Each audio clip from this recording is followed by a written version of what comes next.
الذين استجابوا لله والرسول من بعد ما أصابهم القرح للذين أحسنوا منهم واتقوا أجر عظيم. طيب بسم الله والصلاة والسلام على رسول الله وعلى آله وصحبه ومن والاه. رب اشرح لي صدري ويسر لي أمري واحلل عقدة من لساني يفقهوا قولي وبعد. Alors on reprend au vers 60 qu'on n'avait pas terminé. Donc vous vous rappelez, on avait vu la bataille de Uhud. Ahsant. On a vu la défaite de Uhud. On a vu que les musulmans, ils avaient perdu la bataille lorsqu'ils ont désobéi au prophète sallallahu alayhi wa sallam et qu'ils n'ont pas suivi ses recommandations jusqu'au bout. Et on avait dit qu'une soixantaine de versets de Surat Al-Imran avaient été révélés. Et donc, le vers, il disait wa Zaynaban thumma ghaza ila Uhud fi shahri Shawwal wa Hamra al-Asad. Donc, il dit ainsi que Zaynab, avant de partir pour Uhud, et on avait dit que ainsi que Zaynab, c'est lié donc au vers numéro 59, d'accord, où il est dit que Thumma tazawwaja an-nabiyyu Hafsa. Donc le prophète épousa alors Hafsa la même année. Donc le prophète sallam, il s'est marié avec Hafsa. On avait raconté l'histoire de donc Hafsa qui est la fille de Omar ibn al-Khattab, et puis il s'est marié avec Zaynab, d'accord, avant de partir pour Uhud durant Shawwal et d'arriver à Hamra al-Asad. Donc, on en a terminé avec la bataille de Uhud et on va arriver à celle de Hamra al-Asad. On avait dit que le prophète sallam, donc il a épousé Hafsa et Zaynab bint Khuzayma al-Hilaliya. Et on va en reparler pas très longtemps après parce qu'on va voir qu'elle va décéder pas très longtemps après et elle va mourir. Donc l'auteur va en reparler. Il va parler de Zaynab al-Muqaddama, celle dont on a parlé. Donc on arrive à Hamra al-Asad. D'accord ? Hamra al-Asad, c'est une expédition, Ghazwa, qui survint juste après Uhud. Et seuls ceux qui avaient participé à Uhud pouvaient prendre part, bien qu'ils ne s'étaient pas remis encore de leurs blessures.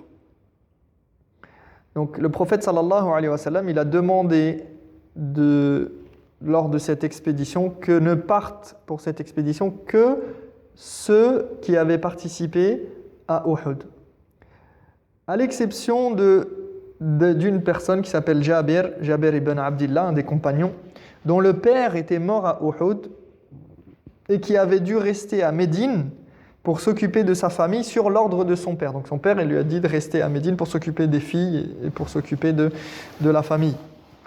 Et donc seul lui a été autorisé à participer à Hamra al-Asad par le prophète sallallahu alayhi wa sallam lors de cette bataille. Et cet endroit, c'est un endroit qui se situe à une vingtaine de kilomètres de Médine.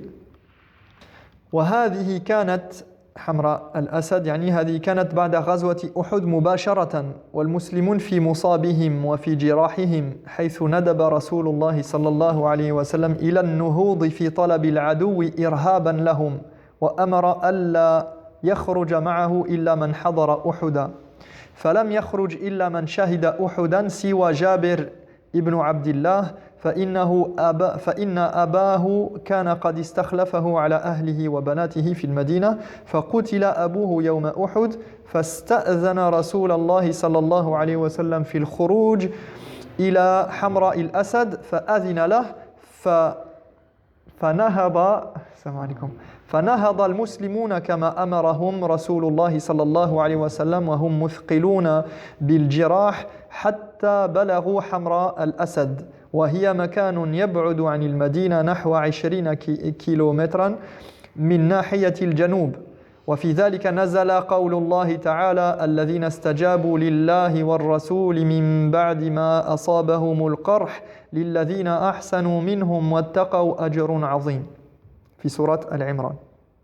Donc, ce que j'ai dit, hein, c'est que ceux qui ont participé à cette bataille, c'était sur l'ordre du prophète sallallahu alayhi wa sallam, et c'était ceux qui avaient participé à Uhud.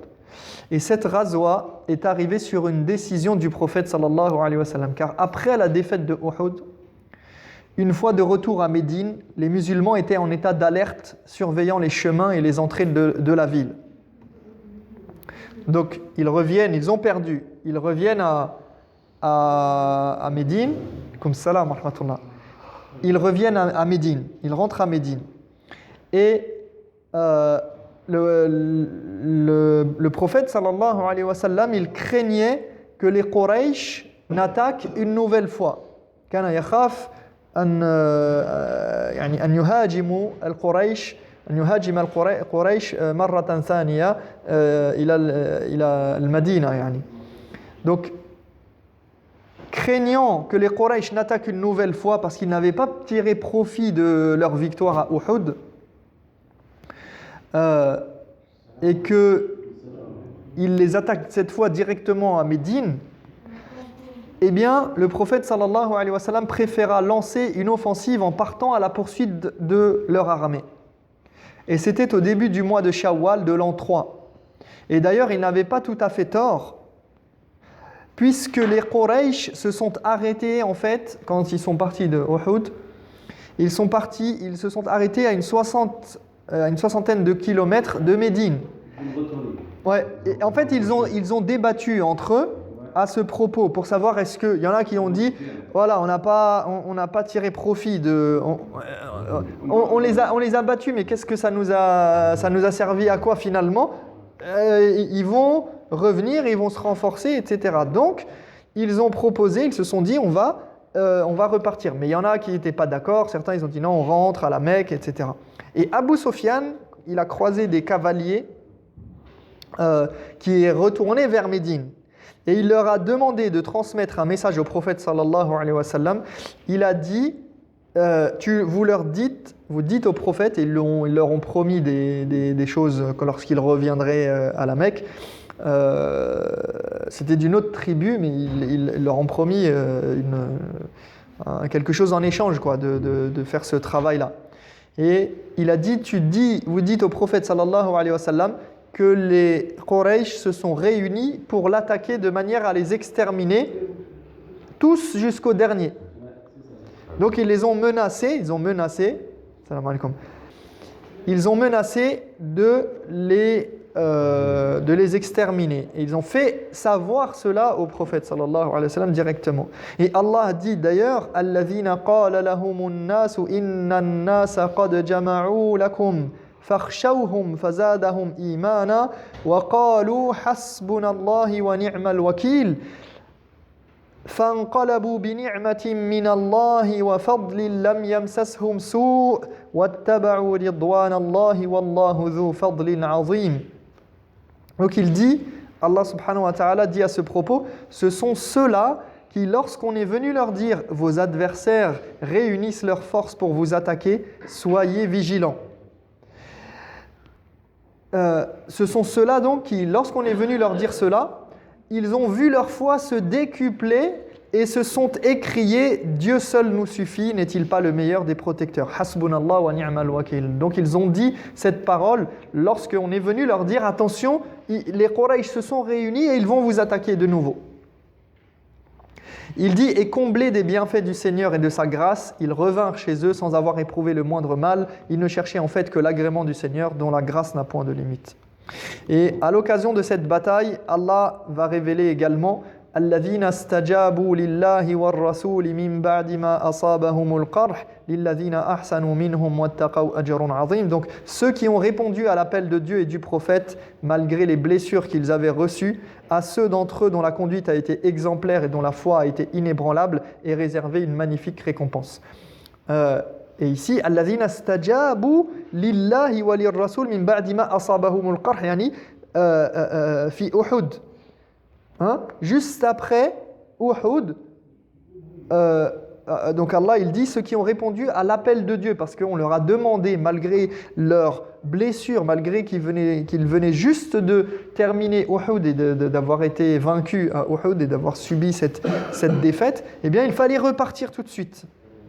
Et donc Allah il vante leur mérite pour cet acte-là, cet acte de bravoure et de foi et de réponse à l'ordre d'Allah et à l'appel d'Allah et de son prophète.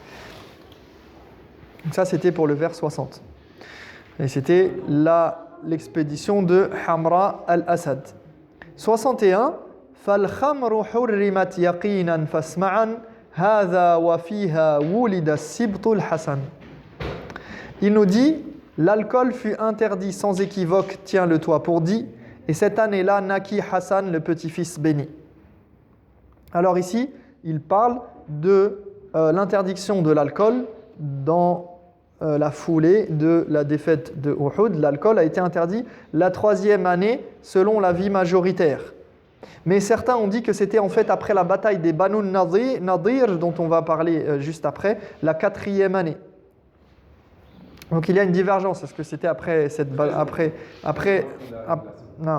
la bataille de Uhud et de Hamra al-Asad, ou bien après la bataille des Banu Nadir, la 4e année. Donc lui, l'avis de l'auteur ici, c'est que l'alcool a été interdit la 3e année. D'accord ? Et il dit que cette interdiction est claire, sans équivoque et sans possibilité de tergiverser. Hein? Il dit فَالْخَمْرُ حُرِّمَتْ يَقِينًا فَاسْمَعًا.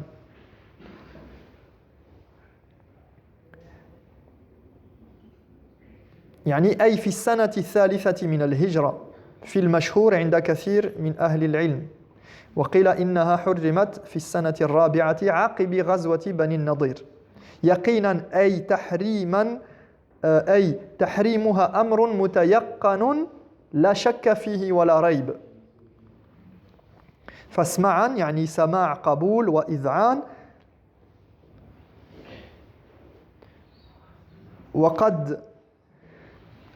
وقد حرم أو حرمت نهائيا في المدينة إذن سنة 3 للهجرة. قال شيخ الإسلام ابن تيمية فإن الخمر حرمت سنة 3 بعد أحد باتفاق الناس. Ibn Taymiyyah rapporte une certaine forme de consensus de cette interdiction. De cette interdiction cette année-là, c'est-à-dire la 3e année. لكن تحريم الخمر كما تعلمون كان بتدرج وبمناسبة حوادث متعددة. فإن الناس قبل تحريمها كانوا مولعين بشربها.